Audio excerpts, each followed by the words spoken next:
வசனம் மழை போல் பெய்திறங்கும், சத்தியம் மலர் போல் இதழ் விரியும். சத்தியம் சத்தியமே, சத்தியம் சத்தியமே, சத்தியம் சத்தியமே, சத்தியம் சத்தியமே. இந்த சத்தியம் சத்தியமே நிகழ்ச்சியை பார்த்து கொண்டிருக்கிற உங்கள் யாவருக்கும் ஆண்டவராகிய இயேசு கிறிஸ்துவின் நாமத்தினாலே எங்களுடைய அன்பான வாழ்த்துதல்களை நாங்கள் தெரிவித்துக் கொள்கிறோம்.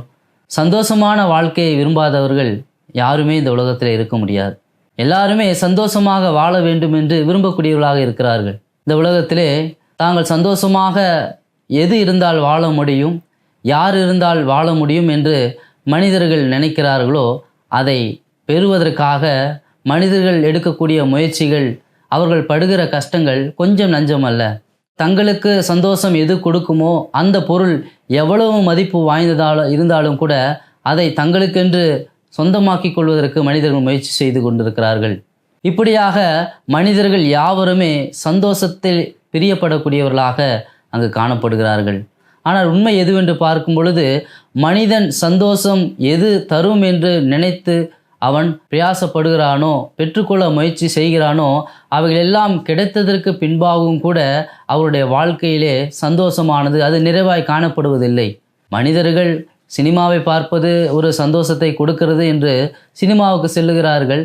சினிமாவுக்கு சென்ற பின்பாக அவருடைய வாழ்க்கையிலே அந்த சந்தோஷம் அது சினிமா பார்த்ததுக்கு பின்பாக அது கடந்து போய்விடக்கூடியதாக காணப்படுகிறது. இப்படியாக மனிதர்கள் பல காரியங்களிலே சந்தோஷத்தை தேடுகிறார்கள். ஆனால் அந்த சந்தோஷம் கிடைக்காததற்கான காரணம் என்ன, அந்த சந்தோஷம் தங்களுக்குள்ளே நிலைத்தில்லாததற்கான ஒரு காரணம் என்ன என்பதை குறித்து மனிதர்கள் ஆராய்வதற்கு தயங்கக்கூடியவர்களாய் காணப்படுகிறார்கள். இந்த நாளிலும் கூட சந்தோஷமான ஒரு வாழ்க்கையை அது எப்படி பெற்றுக்கொள்வது, அந்த சந்தோஷமான வாழ்க்கையை எப்படி நாம் தக்க வைத்து கொள்வது என்பதை குறித்ததான ஒரு சிறு செய்தியை நாம் தேவனுடைய வார்த்தையாகிய பைபிளிலிருந்து நாம் பார்க்கலாம். அதற்கு ஏதுவான ஒரு வேத பகுதியை நாம் வாசிப்போம். மார்க்கு 5ஆம் அதிகாரம். பின்பு அவர்கள் கடலுக்கு அக்கறையிலுள்ள கதரேனருடைய நாட்டில் வந்தார்கள். அவர் படவிலிருந்து இறங்கின உடனே அசுத்த ஆவியுள்ள ஒரு மனுஷன் பிரேத கல்லறைகளிலிருந்து அவருக்கு எதிராக வந்தான். அவனுடைய குடியிருப்பு கல்லறைகளிலே இருந்தது. அவனை சங்கிலிகளினாலும் கட்ட ஒருவனாலும் கூடாதிருந்தது. அவன் அநேகந்தரம் விலங்குகளினாலும் சங்கிலிகளினாலும் கட்டப்பட்டிருந்தும் சங்கிலிகளை முறித்து விலங்குகளை தகர்த்து போடுவான். அவனை அடக்க ஒருவனாலும் கூடாதிருந்தது. அவன் எப்பொழுதும் இரவும் பகலும் மலைகளிலும் கல்லறைகளிலும் இருந்து கூக்குரலிட்டு கல்லுகளிலானே தன்னை காயப்படுத்தி கொண்டிருந்தான். அன்பான சகோதர சகோதரிகளே, நாம் ஒரு மனிதனை குறித்து வாசித்தோம். அவன் எந்த இடத்திலே வசித்து கொண்டிருந்தான் என்று வாசித்தோம். அவனுடைய ஒவ்வொரு நாளினுடைய நிமிடங்களும் எப்படி கடந்து போகிறது என்று வாசித்தோம். அவனுடைய மனதை குறித்து நாம் வாசித்தோம். அவன் எப்படிப்பட்டவனாக இருந்தான், அவன் கல்லறையிலே குடியிருக்கிறவனாய் காணப்பட்டான் என்று வாசித்தோம். ஒரு சாதாரணமாக எல்லா மனிதர்களும் போவதற்கு விரும்பாத ஒரு இடம், தங்கியிருக்க விரும்பாத ஒரு இடம், அது மரித்து போன மனிதர்கள் இருக்கக்கூடிய கல்லறையாக இருக்கிறது. ஆனால் இந்த மனிதனுடைய வாழ்க்கையை பார்க்கும் பொழுது அவன் கல்லறையிலே 1-2 நாள் இருந்தவனாக இல்லை, அவன் கல்லறையிலேயே குடியிருக்கிறவனாக இருந்தான். கல்லறையிலேயே அவன் பகலிலும் குடியிருந்தான், கல்லறையிலேயே அவன் இரவிலும் குடியிருந்தான். அது மாத்திரமல்ல, அவன் அனுதினமும் அவன் தன்னை காயப்படுத்தி கொண்டு கூக்குரலிட்டு கொண்டு இருந்தான் என்று வாசிக்கிறோம். இவனுடைய வாழ்க்கை ஒரு சந்தோஷமான வாழ்க்கையா? நிச்சயமாக இவனுடைய வாழ்க்கை மிக மிக மோசமான ஒரு வாழ்க்கை. ஆனால் இப்படிப்பட்ட மோசமான ஒரு வாழ்க்கைக்குள்ளாக இருக்கக்கூடிய மனிதனுடைய வாழ்க்கையிலும் கூட சந்தோஷத்தை கொடுக்க முடியும். அது யாரால் என்று பார்க்கும் பொழுது உங்களையும் என்னையும் படைத்த தேவனால் மட்டுமே கூடும். அவனுடைய வாழ்க்கை எவ்வளவு மோசமாக இருந்தது பாருங்கள். அவனுக்கு குடும்பம் இருந்திருக்கும், நண்பர்கள் இருந்திருப்பார்கள், உறவினர்கள் இருந்திருப்பார்கள். ஆனால் அவன் இருப்பதோ தனிமையில் இருந்தான். சந்தோஷத்தோடு அவன் காணப்படவில்லை. கல்லறைக்குள்ளாக இருக்கக்கூடிய மக்கள் அழுது புலம்பிக் கொண்டிருப்பார்கள். அதே போலவே அவனுடைய வாழ்க்கையும் அழுகையும் புலம்பலும் கூக்குரலுமாய் சென்று கொண்டிருந்தது.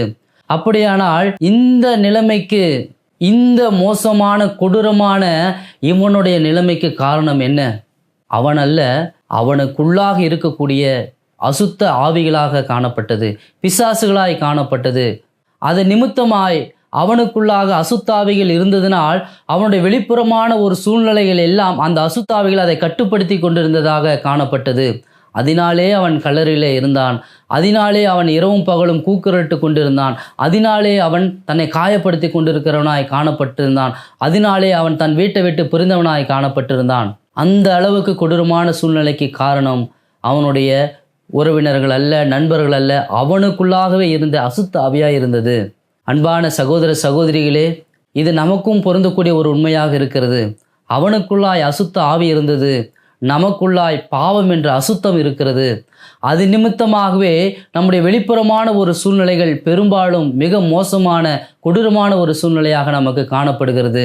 இங்கே நாம் வாசிக்கிறோம், அவன் தன் குடும்பத்தை விட்டு பிரிந்தவனாய் காணப்பட்டிருந்தான், குடும்பத்தால் பிரிக்கப்பட்டவனாய் காணப்பட்டிருந்தான். அதற்கு காரணம் அவனுக்குள்ளாய் இருந்த அசுத்த ஆவி. அதே போல நாமும் கூட தேவனை விட்டு பிரிந்திருக்கக்கூடியவர்களாக இருக்கிறோம். இந்த உலகத்தில் அநேகர் நம்மோடு கூட இருக்கலாம்.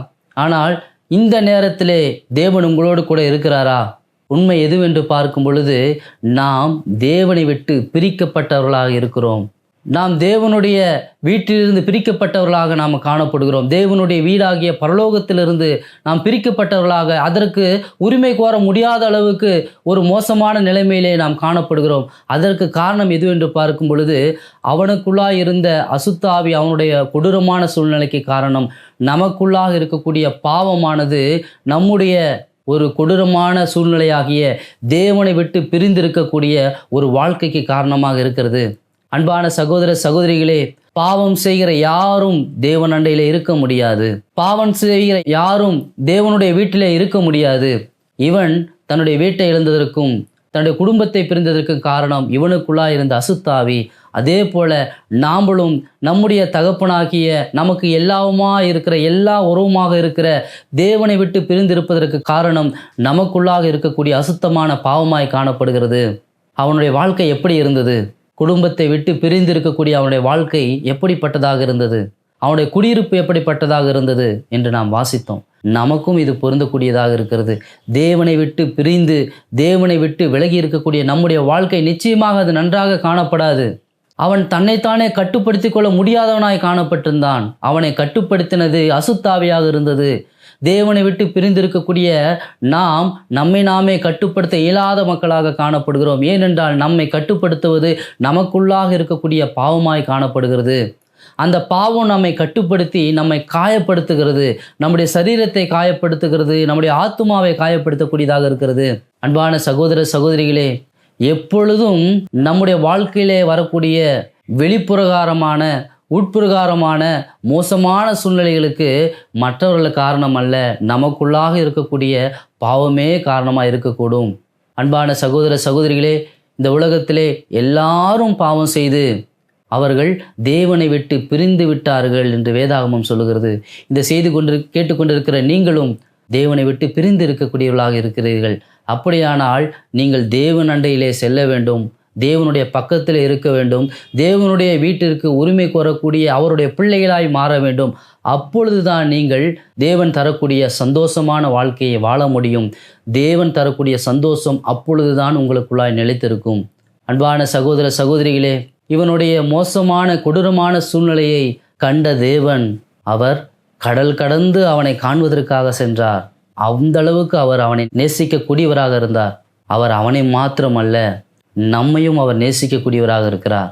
நம்மை நேசித்து நமக்குள்ளாக இருக்கக்கூடிய பாவத்தினுடைய ஆதிக்கத்திலிருந்து, பாவம் ஒவ்வொரு நாளும் தந்து கொண்டிருக்கக்கூடிய அழிவிலிருந்து, பாவம் நமக்கு தரப்போகிற முடிவில்லாத அழிவிலிருந்து காப்பாற்றுவதற்காக தேவன் அவனை தேடி வந்தது போலவே நம்மையும் தேடி வந்திருக்கக்கூடியவராக இருக்கிறார். ஆம், நமக்குள்ளாக இருக்கக்கூடிய பாவமானது அது இந்த உலகத்தில் மாத்திரம் நமக்கு ஒரு அழிவை தருப்போது கிடையாது. இந்த உலக வாழ்க்கைக்கு பின்பாகவும் கூட அது நம்மை முடிவில்லாத அழிவாகிய நரகம் என்ற அந்த இடத்திலே, இந்த உலகத்திலே நாம் அனுபவித்திராத அளவுக்கு மிகவும் கொடூரமான வலிகளும் வேதனைகளும் கஷ்டங்களும் முறுமுறுப்புகளும் புலம்பல்களும் உள்ள கூக்குரல் உள்ள அந்த நரகத்திலே நம்மை தள்ளி அழிக்கக்கூடியதாக காணப்படுகிறது. அதை அறிந்த தேவன் நம்மை தேடி வந்திருக்கிறார். இவனுடைய கஷ்டங்களை அறிந்த தேவன் இவனை தேடி சென்றார். நம்முடைய கஷ்டங்களை அறிந்த தேவன் நம்மையும் தேடி வந்திருக்கிறார். பரலோகத்தை விட்டு இந்த உலகத்தில் அவர் அதற்காகத்தான் மனிதனாய் பிறந்தார். மனிதர்களாகிய நாம் படுகிற இந்த உலகத்தில் உள்ள கஷ்டங்களையும் மறுமையில் உள்ள கஷ்டங்களையும் அவர் காப்பாற்றுவதற்காக அவர் இந்த உலகத்திற்கு வந்த தேவனாக இருக்கிறார். சந்தோஷமான வாழ்க்கை அதை நமக்கு தருவதற்கு ஒருவரால் மட்டுமே முடியும். அது இயேசு கிறிஸ்து மட்டும்தான். அந்த சந்தோஷமான வாழ்க்கையை தருவதற்கு அவர் நம்மை தேடி வந்திருக்கக்கூடியவராக இருக்கிறார். தேடி வந்தது மட்டும் கிடையாது, சந்தோஷமான வாழ்க்கையை நாம் அனுபவிப்பதற்கு என்ன செய்ய வேண்டுமோ அதை இயேசு செய்திருக்கிறார். இவன் சந்தோஷமான வாழ்க்கை வாழ்வதற்கு இவனுக்கு என்ன செய்யப்பட வேண்டும்? இவனுக்குள்ளாய் இருக்கக்கூடிய அசுத்தாவி துரத்தப்பட வேண்டும். அப்பொழுது இவனுடைய வாழ்க்கையிலே சந்தோஷமான ஒரு வாழ்க்கையாக அது மாறும். அதே போல நம்முடைய வாழ்க்கையும் சந்தோஷமான வாழ்க்கையாக இருக்க வேண்டுமானால் நமக்குள்ளாய் இருக்கக்கூடிய பாவமானது நம்மை விட்டு நீக்கப்பட வேண்டும், துரத்தப்பட வேண்டும், அகற்றப்பட வேண்டும். ஆண்டவராகிய இயேசு இவனுடைய வாழ்க்கையில வந்து இவனுக்குள்ளாய் இருக்கக்கூடிய பிசாசை இவனுக்குள்ளிருந்து விரட்டினார். அதே போல நம்முடைய வாழ்க்கையில இருக்கக்கூடிய பாவத்தை நம்மை விட்டு விரட்டுவதற்காக அவர் என்ன செய்தார் தெரியுமா? இவனுக்குள்ளாய் இருந்த அசுத்தாவை விரட்டுவதற்கு அவர் கட்டளையிட்டார். ஆனால் நமக்குள்ளாய் இருக்கக்கூடிய பாவம் என்ற அசுத்த ஆவியை நம்மை விட்டு துரத்துவதற்காக, உங்களுக்காக, எனக்காக அவர் சிலுவையிலே இரத்தம் சிந்தி அவர் மரித்து அடக்கம் பண்ணப்பட்டு 3ஆம் நாளிலே உயிர்த்தெழுந்தவராய் காணப்படுகிறார். இதை கேட்டுக்கொண்டிருக்கிற அன்பான சகோதர சகோதரிகளே, நீங்கள் ஏற்றுக்கொண்டாலும் ஏற்றுக்கொள்ளாவிட்டாலும் கூட நமக்குள் பாவம் உண்டு. நாம் அநேக காரியங்களிலே தவறு செய்யக்கூடியவர்களாக இருக்கிறோம். நமக்குள்ளே சுயநலம் உண்டு, நமக்குள்ளே ஆசைகள் உண்டு, பேராசைகள் உண்டு, பொருளாசைகள் உண்டு. நாம் கடந்த காலங்களிலே பாவங்கள் செய்தவர்களாய் காணப்படுகிறோம். இப்பொழுதும் கூட நாம் பாவம் செய்வதற்கு ஏதுவான ஒரு மக்களாய் காணப்படுகிறோம். தேவனுடைய வாக்கியமானது சொல்லுகிறது, எல்லாரும் பாவம் செய்திருக்கிறார்கள் என்று சொல்லி. எல்லாருடைய பாவத்துக்கும் ஒரு பரிகாரம் செய்யப்பட வேண்டும். இயேசு கிறிஸ்து அந்த பரிகாரத்தை செய்து நம்முடைய பாவத்தை நம்மை விட்டு அகற்றியிருக்கிறார். அன்பான சகோதர சகோதரிகளே, உங்களை தேடி வந்த தேவன், உங்களுக்குள்ளாக இருக்கக்கூடிய பாவத்தை அகற்றுவதற்காக தம்முடைய பரிசுத்தமான இரத்தத்தை சிந்தின தேவன், அவரை நீங்கள் முழு இருதயத்தோடு விசுவாசிப்பீர்களானால் உங்கள் பாவங்களானது உங்களை விட்டு அகற்றப்படும். நீங்கள் சந்தோஷமான வாழ்க்கையை பெற்றுக்கொள்வீர்கள். அவன் எந்த விதமான ஒரு காரியத்தையும் செய்ய இயலாதவனாக இருந்தான். அசுத்தாவிகளுடைய ஆதிக்கத்தில் இருந்தான். நாமும் பாவத்தினுடைய ஆதிக்கத்தில் இருக்கிறோம். தேவனுடைய வார்த்தை சொல்லுகிறது, பாவம் செய்கிற எவனும் பிசாசினால் உண்டாயிருக்கிறான், பாவம் செய்கிறவன் பாவத்துக்கு அடிமையாக இருக்கிறான் என்று சொல்லி நம்முடைய வாழ்க்கையிலே நம்மை அடிமைப்படுத்தி வைத்திருக்கிற, நம்மை ஆளுகை செய்யக்கூடிய பாவத்திலிருந்து விடுதலை தரக்கூடிய அந்த தேவனை நாம் முழு இருதயத்தோடு விசுவாசித்து, ஆண்டவரே, நான் பாவம் செய்திருக்கிறேன், எனக்குள்ளாக இருக்கக்கூடிய பாவமானது எனக்குள்ளாக அநேக வலிவேதனைகளை கொடுக்கிறது, என்னுடைய வாழ்க்கையில் அநேக கஷ்டங்களை கொடுக்கிறது, அநேகரை விட்டு என்னை பிரிக்கிறது என்று நீங்கள் அவரிடத்திலே போய் உங்கள் பாவம் ஏற்படுத்தின விளைவுகளை சொல்லி என்னை மன்னியும், என்னுடைய வாழ்க்கையில் ஒரு சந்தோஷத்தை கொடுங்கள் என்று சொல்லி நீங்கள் அவரிடத்திலே கேட்பீர்களானால் அவர் உங்களை மன்னித்து உங்களுக்குள்ளாக இருக்கக்கூடிய பாவத்திலிருந்து உங்களுக்கு விடுதலை கொடுத்து உங்களுக்கு ஒருவராலும் தர முடியாத சந்தோஷத்தை கொடுப்பார். அந்த சந்தோஷம் குறைந்து போகாது. அந்த சந்தோஷத்தை உங்களை விட்டு எடுத்து போட எவராலும் கூடாது. இத்தகைய ஒரு சந்தோஷமான வாழ்க்கையை வாழ்வதற்கு, தேவனிடத்திலிருந்து பெற்றுக்கொள்வதற்கு தேவன் உங்களுக்கு உதவி செய்வாராக. ஆமீன். சத்தியம் சத்தியமே.